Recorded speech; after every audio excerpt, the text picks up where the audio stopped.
Si las puertas se te han cerrado, recuerda que siempre hay una puerta abierta para ti. Puerta Abierta, un programa con el doctor Guillermo Torres.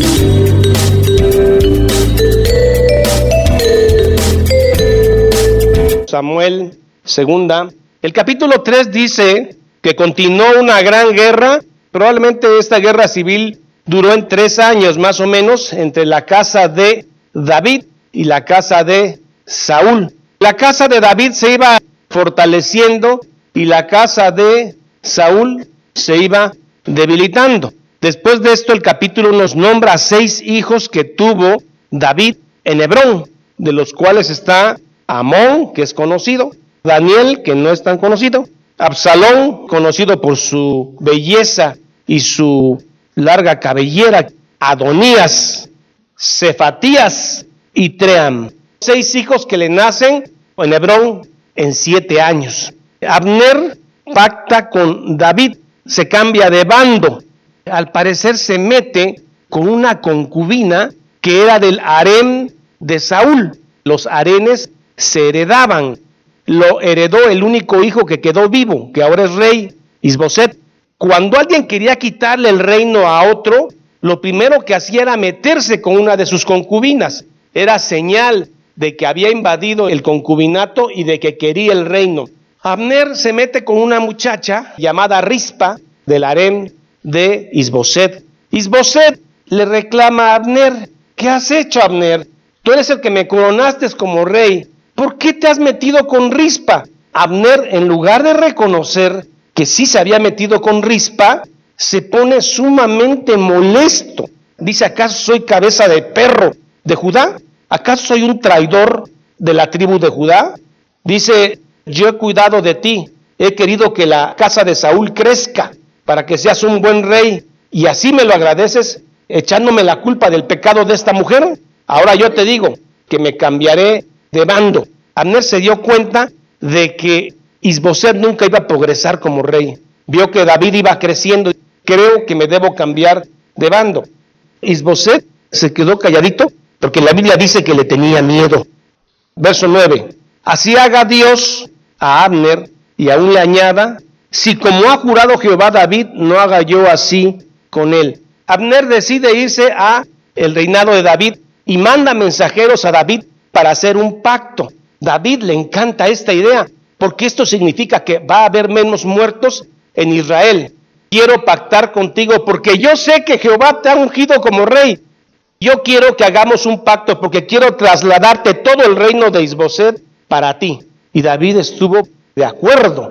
Lo invita a un banquete. Pero David se acuerda de que tiene una esposa, hija de Saúl, la cual se la quitaron. Y entonces le dice: está bien, vamos a hacer un pacto, pero no te vayas a presentar ante mí sin mi antigua esposa Mical.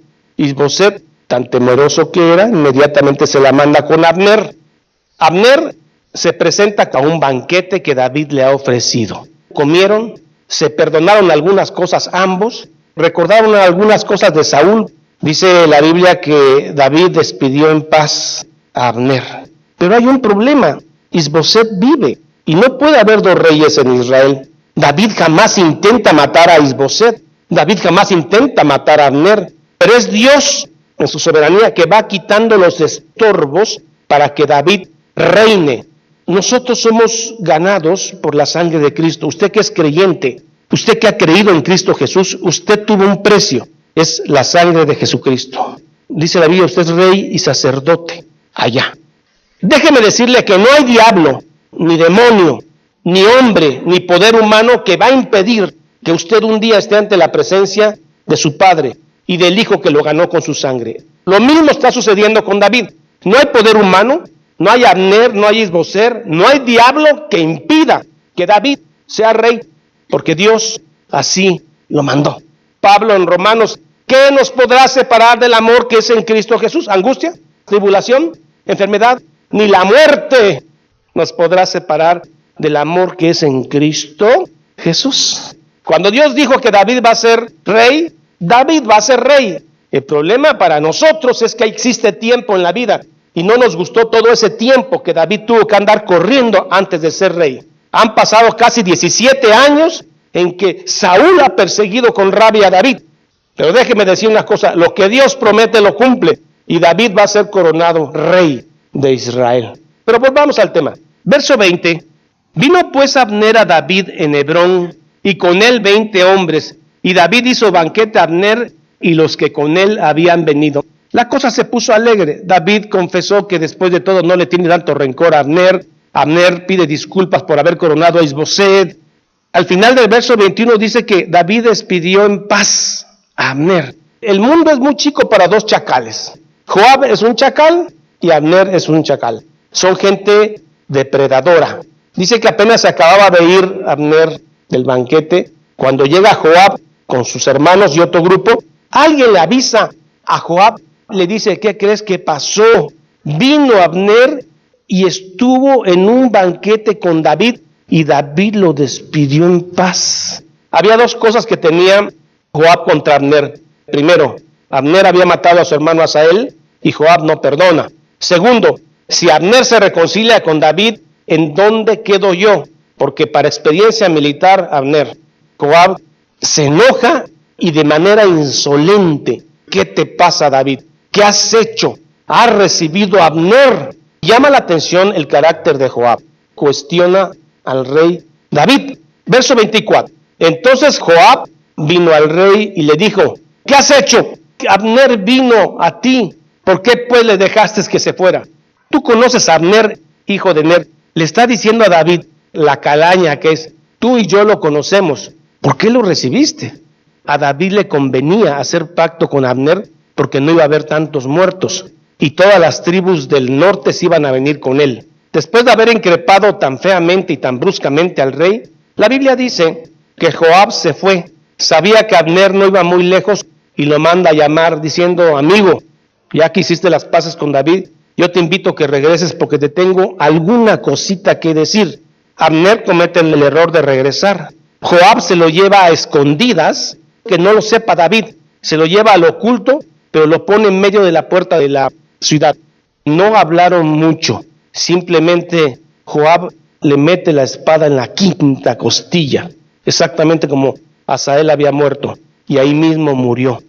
Joab no obedece al rey, es un tipo desafiante y es un tipo de sangre fría, igual que Abner. Al morir este hombre hay algo muy peligroso. Probablemente todas las tribus de Israel iban a pensar que David lo mandó a matar. Por eso para David era muy importante que todo el pueblo supiera que él no tuvo nada que ver.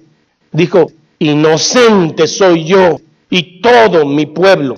Soy inocente, no tuve nada que ver en esto. Y es más, David le ordena, le impone a Joab que se vista de luto y que acuda al sepelio de Abner. Hay mucha gente llorando porque era una persona también querida y famosa. Dicen que iba del ataúd, inmediatamente atrás David llorando para que el pueblo viera que él no había tenido nada que ver. Y en el entierro David hace unas palabras muy sentidas que hacen llorar al pueblo. Llama la atención que el asesino está presente, vestido de luto, de cilicio. Verso 31, al final, y el rey David iba detrás del féretro. David era un hombre sensible. A David no le gustan las canalladas. Lloró junto al sepulcro de Abner y David tenía esa capacidad de conmover al pueblo con sus palabras. Porque David llora y da unas palabras muy sentidas. Abner, no debiste haber muerto como aquel que muere, que tiene grillos en los pies. Y todo el pueblo lloró. David da una maldición muy completa contra Joab. Aquí está el estereotipo de una maldición. Vámonos al versículo 29. Caiga sobre la cabeza de Joab y sobre toda la casa de su padre, que nunca falte en la casa de Joab quien padezca de flujo. Cuando un hombre padecía de flujo venéreo, nadie se le acercaba, era inmundo. Cuando una mujer tenía un sangrado intermenstrual y un sangrado intenso, la gente se alejaba. Esta era gente aislada. Que nunca le falte en su familia a Joab una menstruosa así, o un hombre con flujo, ni leproso, nadie se le acercaba. Que nunca le falte un cojo, ni quien ande con báculo, con bastón. Que nunca le falte un familiar que muera asesinado a espada, y que nunca le falte un pobre hambriento, ni quien tenga falta de pan. David, para terminar de aclarar todo al pueblo que él no tuvo nada que ver, se mete en un ayuno. El pueblo está preocupado porque le ve el rostro demacrado a David y le dice, Señor, coma usted pan. David dice, que Dios me haga así y me añada si yo pruebo un poco de pan antes de que se ponga el sol. Eso le agradó al pueblo, no solamente a la tribu de Judá, al pueblo, a las otras tribus que estaban con Isboset. Verso 36, todo el pueblo supo esto y le agradó, pues todo lo que el rey hacía agradaba a todo el pueblo. De un tiempo para acá, a David le está saliendo todo bien. Cuando David era perseguido por Saúl, todo le salía mal. En la cueva de Adulán, con afligidos, amargados, enojados, endeudados, no dejaba de perseguirlos. Se tuvo que fingir loco en Aquis. A partir de esta fecha, todo le está saliendo bien. Los ancianos van a reconocer su liderazgo. El rey Irán de Tiro le empieza a mandar madera, cantera, obreros para que él construya su casa. Todo le está saliendo bien. Incrementa el número de mujeres de concubinas. Claro que eso no lo permitía Dios, Deuteronomio 17:17. El punto al que quiero llegar es de que la Biblia dice que Dios está con él. De estos dos tiempos de David, hay un tiempo que es más peligroso, cuando todo le está saliendo bien. Cuando estamos en prueba, estamos luchando, pedimos a Dios, oramos, lloramos y de pronto vienen tiempos mejores y nos alejamos de Dios. Empezamos a quedarnos en casa. En este tiempo de bonanza es más peligroso. Dios está con nosotros en los momentos más terribles de nuestra vida. Debemos de cuidar la presencia de Dios en los dos tiempos, cuando nos va mal y cuando nos va bien. La Biblia dice que todas las cosas que le suceden a los que son de Cristo Jesús son para bien. Nuestra fe no debe depender de las circunstancias que pasamos, sino de la seguridad de que Dios está con nosotros. Después de esto, David reconoce que los hijos de Sarbia, los que quedan ahora, Joab y Abisai, son muy rudos para mí. David tuvo dos grupos, uno muy cercano, que eran los hijos de Sarbia, y luego otros 30, los valientes de David. Había un valiente de David que en una ocasión mató 800 gentes. Hay otro que mató a un gigante egipcio. El gigante egipcio estaba con una espada, y entonces uno de ellos, de esos valientes de David, de los 30, con un palo, se pone a pelear con el egipcio, le quita la espada y mata al egipcio. Hay otro que se mete a un foso con 2 leones y los mata. La Biblia lo está marcando así. Dios estaba con ellos. Un día David tenía sed y donde estaba él había pura agua sulfurosa. Y dice, ¿quién me diera que yo bebiera un poco del agua del estanque de Belén? Y 2 de ellos se meten en el campo filisteo y le traen agua. Vámonos al capítulo 4. David ya está preocupado porque Isboset está vivo. David no confía en su fuerza, David confía en Jehová. Capítulo 4. Luego que oyó el hijo de Saúl que Abner había sido muerto en Hebrón, las manos se le debilitaron y fue atemorizado todo Israel. Él está a cargo de Israel. Fíjese cómo el líder le transmite el miedo al pueblo. Isboset se le debilitaron las manos y también Israel se debilitó. Isboset tenía 2 criados que eran berotitas. Los berotitas es una tribu cananea que fue adoptada por la tribu de Benjamín. Estos 2 muchachos que son hermanos, Baana y Recab, son 2 berotitas que Isboset les ha hecho el favor de tenerlos en el reino y darles su consideración. Estos criados tienen una idea maravillosa. ¿Y si matamos a Isboset y le llevamos la cabeza a David? Así que mi hermano dice, hagámoslo. Tenían acceso al palacio a la hora del calor, dice la Biblia. La mujer que cuidaba el palacio, la entrada, estaba distraída. Ellos se meten. Isboset es algo extraño, está durmiendo a esa hora. Llegan estos 2 hermanos, lo hieren y le cortan la cabeza. Y esa misma noche corren para Hebrón. Llevan en un costal la cabeza de Isboset, pensando que David les va a dar un premio. Va a decir, ay, gracias que me quitaron a Isboset. A David le platican con lujo de detalle cómo lo mataron. David se queda sorprendido y dice, ¿cómo no los voy a matar a ustedes 2? Si a la malecita que dice que mató a Saúl y no lo mató, lo maté, mucho más a ustedes que agarraron a un hombre justo y lo agarraron en su recámara y lo mataron y los matan. Les cortan las manos y le cortan los pies y los cuelgan en el estanque de Hebrón. Hasta ahora todas las tribus de Israel reconocen que David realmente es el verdadero guerrero de Israel. Y le dicen, ¿cómo no nos habíamos dado cuenta? Si todas las batallas que se libraban con Saúl tú las ganabas, todos los que estaban con Isboset ahora llegan y le dicen a David: qué buen guerrero has sido siempre, Jehová ha estado contigo, tú vas a ser nuestro próximo rey, porque finalmente tú eras el que peleaba la guerra. Y todas las cosas le están saliendo bien a David. Desgraciado del hombre que confía en el hombre. Usted debe amar al prójimo, pero no debe confiar en el hombre. Jesucristo, cuando llega a Jerusalén, antes de su crucifixión, todo el pueblo: Hosana, Hosana al que viene en el nombre del Señor, al Hijo de David. La semana siguiente: crucifícale. No puedes confiar en el corazón del hombre. No lo debes de odiar, sino amar al prójimo. Dentro del capítulo 4 hay un paréntesis. Samuel dice que había un descendiente vivo de Saúl. Mefiboset es un muchacho que en este momento está escondido en Lodebar porque tiene miedo que David lo mate. Porque era frecuente que cuando una dinastía caía, la dinastía que subía mataba a todos, incluyendo niños.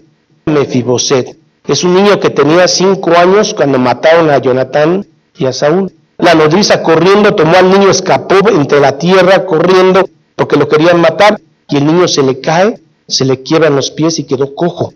Su nombre es Mefiboset. David es proclamado rey, capítulo 5. Dice que vinieron todas las tribus de Israel a David en Hebrón y hablaron diciendo: henos aquí, hueso tuyo y carne tuya somos. Antes estaban en contra de David, ahora sí nos damos cuenta que tú eres el rey. Y aún antes de ahora, cuando Saúl reinaba sobre nosotros, eras realmente tú quien sacaba a Israel a la guerra y los volvías a traer. Además, Jehová te ha dicho: tú apacentarás a mi pueblo Israel. Ahora hasta las palabras de Dios están recitando. Así es el ser humano. Al final del verso 3 dice que ungieron a David por rey sobre Israel. Esta es la tercera unción de David. La primera unción fue en Belén. La segunda unción por la tribu de Judá. Y aquí es la tercera unción, ahora sí, sobre todo Israel. Se cumple lo que Dios dijo. No hubo diablo, no hubo poder humano, no hubo nadie que impidiera que David sea rey, porque Dios lo había dicho. Si Dios dice que va a regresar nuestro Señor Jesucristo algún día, no hay poder ni del diablo, ni poder humano, nada que impida que el Señor regrese por los suyos. Vamos a ver cómo David toma Jerusalén. Jerusalén es un lugar que ahorita está tomado por los jebuseos. Por eso, ¿cómo se llama ahorita Jerusalén? Jebús. David está en Hebrón, que es un poco más abajo, al sur, unos cuantos kilómetros, pero decide que su fortaleza va a ser Jebús y decide tomarla. Cuando David amenaza a los jebuseos se burlan de David. Le dicen: los cojos y los ciegos te van a detener. Jebús había un acueducto donde entraba el agua y ahí llegaban los cojos y los ciegos. Los jebuseos están diciendo: esos cojos y esos ciegos te van a detener, David. No hay necesidad de que nosotros peleemos contigo. David dijo: el primero que llegue al acueducto y mate ciegos y cojos, lo voy a premiar como capitán. Joab llegó primero. Esto no lo dice Samuel, pero lo dice Crónicas. Crónicas son las cosas que se omitieron. Crónicas añade ese detalle. Samuel no lo tiene. Capítulo 5, verso 6. Entonces marchó el rey con sus hombres a Jerusalén contra los jebuseos que moraban en aquella tierra, los cuales hablaron a David diciendo: tú no entrarás acá, pues aún los ciegos y los cojos te echarán. Pero David tomó la fortaleza de Sión, la cual es la ciudad de David. Es la primera vez que aparece la palabra Sión. Jerusalén también se llama la ciudad de David y también se puede llamar Sión. Ahí en Jerusalén hay un monte muy alto y sobre ese estaba el templo. A eso se le llama Sión. David moró en la fortaleza y puso por nombre ciudad de David y edificó alrededor desde Milo hacia adentro. Y David iba adelantando y engrandeciéndose, y Jehová Dios de los ejércitos estaba con él. Las cosas que no se lograron escribir completamente en Segunda de Samuel, las complementa Primera de Crónicas. Las cosas que no se escribieron en Primera y Segunda de Reyes están en Segunda de Crónicas. Primera de Crónicas 11, 4, 9. Casi es lo mismo de Segunda de Samuel. Entonces se fue David con todo Israel a Jerusalén, la cual es Jebús, y los jebuseos habitaban allí. Y los moradores de Jebús dijeron a David: no entrarás acá. Mas David tomó la fortaleza de Sión. Y David había dicho esto. Esto es lo que no está en 2 de Samuel. Y David había dicho: el primero que derrote a los jebuseos será cabeza y jefe, capitán. Entonces Joab, hijo de Sarvia, subió el primero y fue hecho jefe. Ya ven cómo agrega algo que se había omitido en 2 de Samuel. Ahora el rey de Tiro, de Hiram, hasta cuate se porta con David. Le dice: mira, David, te voy a enviar madera, te voy a enviar cantera y te voy a enviar artesanos para que te hagan tu casa. Después veremos cómo David, estando en esa casa tan hermosa, de pronto se asoma a una ventana y observa que el arca del pacto está en una tienda. Y dice: no es posible que yo esté en una casa tan hermosa y el arca del pacto esté en una tienda. Le voy a construir un templo. Y le pide a Dios permiso para construir el templo. Dios le dice: no, tú no lo vas a construir porque has derramado mucha sangre, pero sí me lo va a construir tu hijo Salomón. Y Salomón construye el primer templo en Jerusalén. Y tomó David más concubinas y mujeres de Jerusalén, después que vino de Hebrón, y le nacieron más hijos. Estos son los nombres de los que le nacieron en Jerusalén: Samúa, Soab, Natán, Salomón, Ibar, Elisúa, Nefeg, Jafia, Elisama, Eliada y Elifelet. Esta lista también viene en Primera de Crónicas 3, del 5 a 9. Pero hay una diferencia. Primera de Crónicas trae 2 hijos más. En total, David tuvo 19 hijos varones y una hija que es Tamar, aparte de los hijos de las concubinas. Eso es lo que está resumiendo Crónicas y 2 de Samuel. Y esto le va a costar mucho a David porque va a haber problemas familiares, sobre todo después de su pecado con Betsabé. Muchas gracias, Padre, porque en tu misericordia nos enseñas que tú estabas, mi Señor, con David, tanto en la cueva de Adulam, en la tierra de Aquis cuando se fingió loco, en Carmel cuando tuvo tanta hambre y fue humillado. Tú estabas con él en tu plan maravilloso. Así que nosotros, Señor, que a veces nos desesperamos en esta tierra llena de maldad y nos desesperamos con nuestra propia maldad, creemos que algún día veremos cielos nuevos y tierra nueva, donde more la justicia. También sabremos que así como usted se fue en Jerusalén, como ascendió, así mismo un día usted descenderá y vendrá por los suyos. Mientras tanto, mis queridos hermanos, no desesperemos en medio del dolor, en medio de la angustia, en medio de un mundo que no conoce a Cristo. No desesperemos, porque Él no retarda su promesa, y el día ya está escrito, solo el Padre lo sabe, en que Él regresará por nosotros, y veremos cielos nuevos y tierra nueva, cosa que no ha subido a corazón de hombre. Son las que Dios tiene reservados para los que aman su promesa. Señor, ayúdenos a permanecer en la fe, en el nombre de Cristo Jesús. Amén y amén. Jehová es mi pastor, nada me faltará. En lugares de delicados pastos me hará descansar. Junto a aguas de reposo me pastoreará. Confortará mi alma. Me guiará por sendas de justicia por amor de su nombre. Aunque ande en valle de sombra de muerte, no temeré mal alguno, porque tú estarás conmigo. Tu vara y tu cayado me infundirán aliento. Aderezas mesa delante de mí en presencia de mis angustiadores. Unges mi cabeza con aceite, mi copa está rebosando. Ciertamente el bien y la misericordia me seguirán todos los días de mi vida, y en la casa de Jehová moraré por largos días. Salmo 23. Esta es la paz que Dios te da a través de su palabra. Busca un grupo de personas que te ayuden a leer e interpretar la Biblia. Te invitamos a escuchar el programa Puerta Abierta con el Dr. Guillermo Torres, pastor de la iglesia La Familia de Dios. Todos los días por esta estación.